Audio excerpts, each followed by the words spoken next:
परमेश्वर के आदर योग्य नाम को इस अनुग्रहित सुबह सारी महिमा मिलने पाए। होशे भविष्यवक्ता की पुस्तक 4 अध्याय 8वीं आयत में ऐसा पढ़ने को मिलता है, वे मेरी प्रजा के पाप बलियों को खाते हैं और प्रजा के पापी होने की लालसा करते हैं। अनुग्रहित परमेश्वर के वचन से आज सुबह जिस विषय पर हम मनन करने जा रहे हैं वह है आजीविका, सब्सिस्टेंस या लाइवलीहुड। आज की सुबह परमेश्वर ने जो हर आजीविका का मार्ग दिया है, क्या उसके लिए एक क्षण हम परमेश्वर का धन्यवाद दे सकते हैं? अगर ऐसा कोई भी है जिसे कोई नौकरी नहीं है और इस कारण दुखी है और परेशान है, दफ्तर दर दफ्तर जाकर साक्षात्कार देकर एक नौकरी न मिलने के कारण यदि दुखी है, तो आप विश्वास करें कि परमेश्वर ने आपकी आजीविका का एक मार्ग तैयार कर रखा है। बहुत अधिक प्रार्थना और परमेश्वर पर जो आपका विश्वास है उसके साथ दरवाजे खटखटाते रहें। परमेश्वर आजीविका का मार्ग खोल कर देगा। जो आयत हमने पढ़ी वह याजक लोगों के संबंध में भविष्यवक्ता ने कही है। याजक लोगों को पाप करने के लिए उकसाते और जो पाप उन्होंने किया उसके बदले परमेश्वर के सम्मुख आकर बलिदान चढ़ाते थे। अतः पाप की वृद्धि के अनुसार बलिदान की संख्या में वृद्धि होती है। बलिदान की वृद्धि के कारण याजक लोगों की आजीविका बहुत अच्छे स्तर पर पहुंच जाती थी। पाप से बढ़कर जो अशुद्ध बलिदान और ऐसी रीतियों से जो याजक पाप बलि चढ़ाते थे, परमेश्वर उनसे घृणा करता है और ऐसे याजकों को परमेश्वर जरूर दंड देगा। ऐसा कई बार भविष्यवक्ताओं द्वारा परमेश्वर ने पहले ही चेतावनी दे रखी थी। परमेश्वर की पहले से बताई गई चेतावनियों को अनसुना कर धन संपत्ति बढ़ाने की इच्छा को पूरा करने के कारण याजकों के समूह का यदि पतन हुआ तो उसके पीछे कुछ कारण थे। अगर हम इतिहास को पढ़ते हैं तो समझ पाएंगे।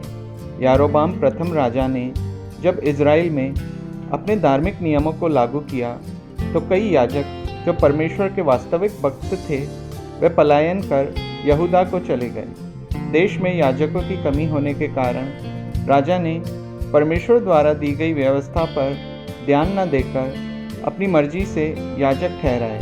ऐसा हम दूसरे इतिहास की पुस्तक 11 अध्याय के 13 से 15 आयतों में पढ़ते हैं। तब परमेश्वर को या परमेश्वर की व्यवस्थाओं को न जानने वाले याजक राजा की इच्छा के अनुसार काम करने वाले बन गए। अपनी इच्छा, अपना भोजन, अपना आराम, अपनी संपत्ति की वृद्धि करने के आजीविका के मार्ग के तौर पर याजकीय सेवा को उन्होंने देखा।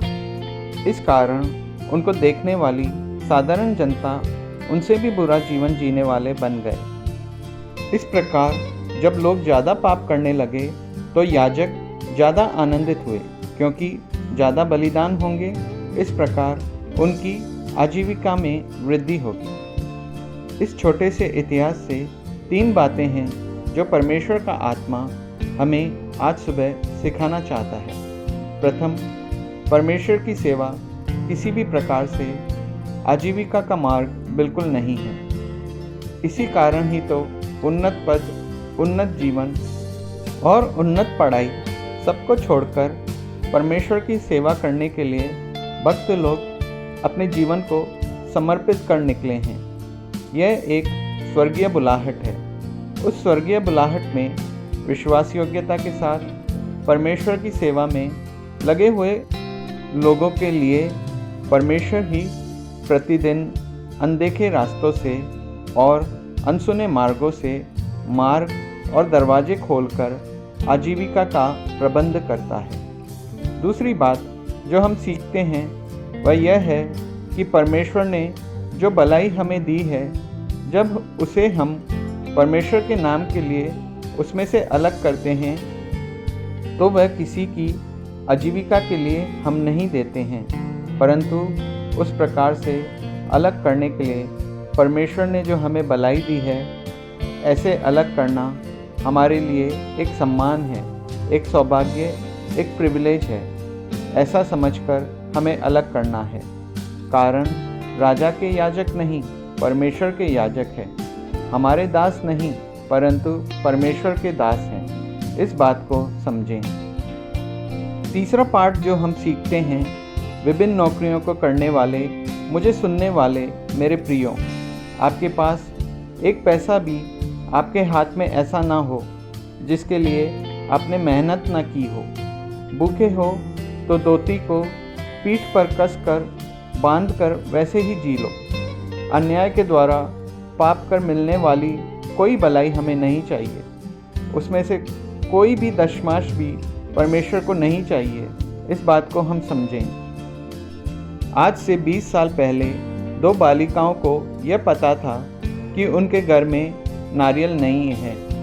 माँ ने कहा था कि यदि नारियल होता तो हम उसकी चटनी ही बनाकर खा लेते। जब वह बाहर गई तो किसी दूसरे की ज़मीन पर 3 नारियल पेड़ से गिरा हुआ देखा। उसमें से एक को उठाकर घर लाकर जब उसे छील ही रहे थे तो माँ ने पूछा, ये कहाँ से मिला? बात जानने के बाद माँ ने कहा, इसे वापस वहीं ले जाकर डाल आओ। छीला हुआ नारियल जहाँ से उन बालिकाओं ने उठाया था, ठीक उसी जगह पर उस भक्त माता ने उनसे वापस डलवा दिया। उस प्रकार की शिक्षा के कारण वो पीढ़ी विश्वास योग्य बनने पाई। कितनी भी बुरी आर्थिक परिस्थितियों से हम क्यों ना गुजर रहे हों, परमेश्वर आजीविका का प्रबंध कर देगा। गलत मार्गों से आप यह ना करें। आप सबों का दिन शुभ रहे। जय मसीह की।